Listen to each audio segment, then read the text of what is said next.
Okay, people, welcome back to another edition of Figure or Fodder, where I take a quick look, well, a semi-quick look, as quick as I possibly can look at some of the figures that didn't make it to full reviews, or they're kind of older figures, or they're not as exciting as the rest of the figures in a wave. You know, the leftovers. And on top of that, my internet is out right now, and there won't be a tech until Saturday, so I'm recording this. I don't know if it'll go up today, or Friday, or Saturday, or whenever. So that also pushes the weekly off to next week. I'm just throwing that out there in case I say something that, pertains to today when it's, a couple days from now. Going over the last couple of full reviews that I did, I took a look at the amazing Yamaguchi Magneto. Damn fine figure, but man, the cape kind of kills it, at least for me. I know a lot of people think it's dynamic and you can pose it around and everything, and there's nothing wrong with that. If you dig it, you dig it. But for me, the figure is great, but I can do without the gappy mess on the back that just weights it down. But I have seen some good cloth options out there that people are working on, so there's hope for the future. And then I reviewed the Figma Deadpool. Amazing figure now that I've messed with it for a couple more days, but it will not be replacing my main Deadpool, whichever Deadpool that may be. It's kind of small, it's kind of smooth, it's kind of animated, but I like it for what it is. It may not go up in the main display, but it's going on the desk where I can fiddle with it while I'm watching YouTube or avoiding work or whatever. Now on to newer stuff. I'm finally getting around to opening the last couple of figures from the last Jedi Black series wave from Hasbro. Now Poe is looking good. I'm liking his jacket. I'm liking the sculpt overall. And even the paints are really good. The Rebel emblem on the shoulder really stands out to me. And even the head, this time around, it looks more like Poe. I don't know if that's sculpt or better paint.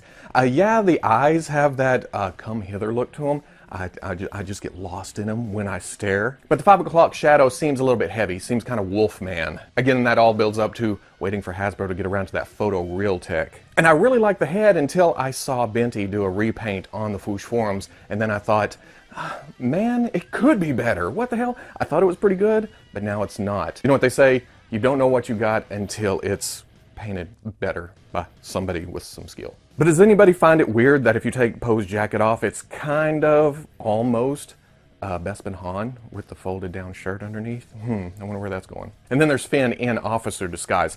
I like this figure, but we've seen it before. It's the same as the officer we got in the Toys R Us Admiral Akbar 2-pack. But it works here. It's good. I like the details. I like the design. I even like the articulation for the most part. And then get up to Finn's head, and it's yet another different sculpt, at least as far as I can tell. But his eyes have that G.I. Joe look to him. It's not really as realistic as what I hope for. But as far as action goes, Finn is a little more action-oriented than Poe is, and I don't know why that is. Poe is just stiff in the articulation department. Okay, I take that back. I don't know if he's so much stiff in the articulation department. It's just kind of awkward. It's almost like his left foot's turned off center a little ways. I don't know what. And his eyes kind of look to the left barely. I don't know if that's just mine or everybody's, but it makes it hard for him to aim a blaster. But he can stand there looking cool, so I can't complain too much. Speaking of leftovers from cases, I also finally opened up the Odinson Thor and the Ares from the Thor Ragnarok Marvel Legends wave. And just to get a plug-in, both these cases were from Dorkside Toys. If you want a dork on your side, choose Dorkside. One of these times, Eddie's gonna choose one of these catchphrases, and then I'll get the royalty money rolling in. But looking at Thor, I have no attachment to this figure. I don't know this version, but it looks cool. He's big, he's buff, he's Thor. But I look at some of the newly sculpted parts, like the cape, which is nicely tattered, the boots, the belt, the rope belt, and like with Jane Foster Thor, I think it's a shame that they painted on the design up on the upper chest where it looks like the shirt's open. It just sticks out like a sore thumb. But as far as I can tell, this is a new torso, and I do like it better than the one we saw on Hyperion, Sabretooth, Luke Cage, Radioactive Man, the list goes on and on. It doesn't have that Liefeld peck shelf up on top. And the weapon is nice too. It's not Mjolnir, but it is a nice looking axe with some swirly twirly design in it. For Ares, this is one of the few early Hasbro Build-A-Figures that I did get, and I was always pretty happy with it, except for the articulation constraints, the ankles, the head, and thankfully on this new version, Hasbro did go back and fix the ankles, which helps with the posing a little bit, but if they went that far with that, I would have liked to seen them go after the neck too, to where he can at least look forward. I do like some of the changes they made to the paint scheme here, like the skull on the chest. It's a little bit more sinister than the cartoony look of the first one, but I don't like that it's straight black. Even though this is cool, I kind of gravitate towards the bare metal look of the original though. And then some browns were replaced with blacks. They added a little bit more paint to the weapons. There's nothing wrong with that. I'm always down for a little bit more detail. And then the changes they made to the face, the more silver-eyed look with the dirtiness to it. I don't know if his eyes are supposed to be glowing. This is another character I'm not super attached to, so I don't know why the face looks like that, or if it's supposed to look like the first one with the 5 o'clock shadow and such. But this is a good re-release for the people that missed the Build-A-Figure or wanted the updated version, whatever. But an ulterior motive for opening those two was to complete my Thor Ragnarok Hulk. And out of all the figures I opened for this feature, I think I had the most fun with Hulk. In pieces, not too impressive, but as I started digging into them and realizing that most of this is overlay, that's kind of cool. It makes me think that Hasbro someday will give us a Hulk built on this body or some kind of other big character on this body. The only actual sculpted parts onto the body are the shorts with the grooves, the back of the hands with the armor pieces, and then the thighs with the wraps on them. Everything else comes off. Oops, maybe the left shoulder right there, that strap may be sculpted on, I'm not quite sure. I think it is. But the Hulk overall is just an imposing damn figure. It's nice and thick without being restrictionally thick. That sounds like a misdemeanor. I don't know where that came from. And then even with the shit on top of it, it's nice, it's soft and rubbery. It doesn't get in the way of articulation much either. To make it perfect, I kind of wish it had come with 2 fists and then an angry screaming head. That would have put it over the top. I think if it had come with that, I would have went, Mezco who? I'm a liar. I would have still got the Mezco just to compare. You know what I mean. The paint apps are great. The sculpt really works. The head isn't quite Ruffalo from the movie, but it's pretty close. It's close enough for the shelf. Now, a lot of people have been bugging me to pick up an SH Figuarts Dragon Ball Z figure, and I opted to go with Super Saiyan God, Super Saiyan Vegeta, because I like the look of the uniform. I got the model kit for Super Saiyan Vegeta, and he comes in the blue costume. And then they solicited a model kit for the Super Saiyan Blue Vegeta, but in the same costume. I wanted the gray costume. So I went ahead and picked this up because 1, I wanted to test out the line, and 2, I wanted a good version of this uniform for Vegeta. And overall, it's a nice looking figure. I'm not too impressed with the articulation scheme. I'm not too impressed with the articulation scheme, but a lot of people have told me that they've updated it since then, that it's a lot better. Especially this funky break open waist to give you more torso. Any direction you go, you're gonna see through or up into.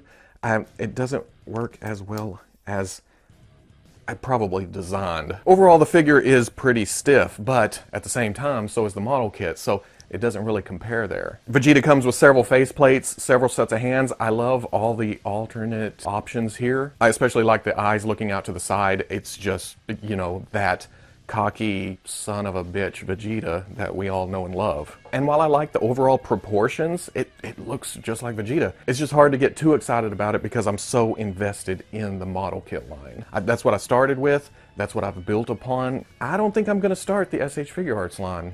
And it's not based on this. Yes, this Vegeta is too small to fit in with the model kits. It's out of proportion. It's definitely a smaller scale. I love building the model kits. I love the look of what I've got. And it's just too expensive to jump into the line. That sounds like me making excuses, but somehow, I've got to draw a line. And I think it will be here, unless I run into something really cool. And then finally, the Mezco 1/12 Collective Red Skull. Now, this is another one. I think I would have loved this figure a lot more if it had come out before the classic version. I like the look of the trench coat. I really like the sculpting on the belt buckle and such. It's just, I don't know. There's just something about the classic that goes, hey, I'm a badass. Seeing the heads for the first time isn't a surprise this time around. Even though they are iconic, they're pretty much the final versions I will ever need of Red Skull. That's how good they are.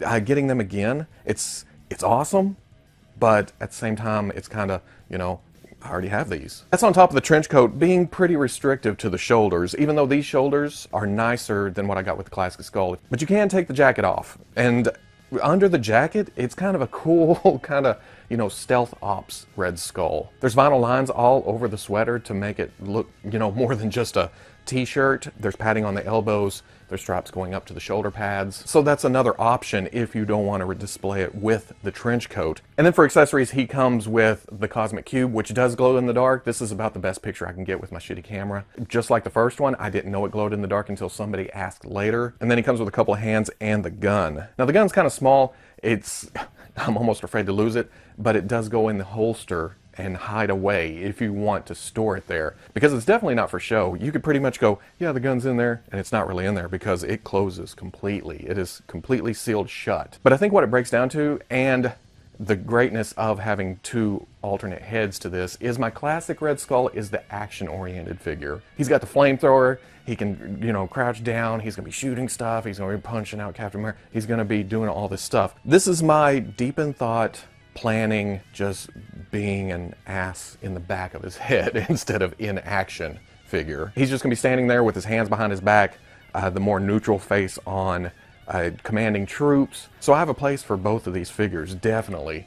But I think I would have been more impressed with this if I wasn't so impressed with the other one already, if the original schedule had been stuck to. So yeah, there you go. I get a chance to open more toys and put them on the shelf, or put them in the fodder bin. I think the two Star Wars figures, I don't know if Finn will go up there. It depends on, well, I'll have to see the movie first. It depends on how much I like him in that uniform. But for Poe, I've seen some people converting him to Yellow Jacket Luke Skywalker from the end of A New Hope or the comics. So yeah, I think Poe is going to be custom fodder for now. Odinson, Thor, and Ares going, well, in the tub. I don't know if I have any custom ideas for them, but they'll be put away for now. I don't have room on the shelf for those. Hulk, oh, he's definitely going on the shelf. That's just a badass figure. Vegeta will be like the Figma Deadpool. He's going to sit on beside my computer whenever I'm just sitting there watching or reading or doing something. It's something to fiddle with. And then Red Skull, going to the shelf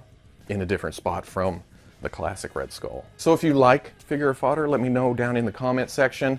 Give me a like, throw me a subscribe. Only if you want to, though. It's up to you. I'll catch you on Fwoosh.